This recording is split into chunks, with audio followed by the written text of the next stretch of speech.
እስቲ አንዴ ወደ ኋላ ዙር።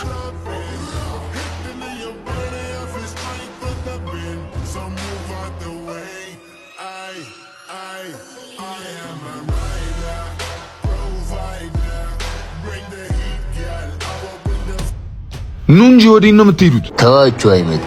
የሰው ልጅ እንዲወድቅ የምታደርጉ በፍቅር እንጂ በገንዘብ አይደለም። በገንዘብ የመጣ ገንዘብክ ሲያልቅ መሄዱ አይቀር። ወንድ ልጅ እግር እንጂ ሀገር የለውም። ከዚህ ሰፈር ወጣ መገናኘታችን አይቀር። የትም ጥረግ እመጣልሃለሁ። ባልሰራልን ይያርደው ነይ እንሂድ። ቆይ እንጂ እንድትሄድ መስፈቀድኩልህ። ምን ቀረ ደግሞ? ምን ፈለግ?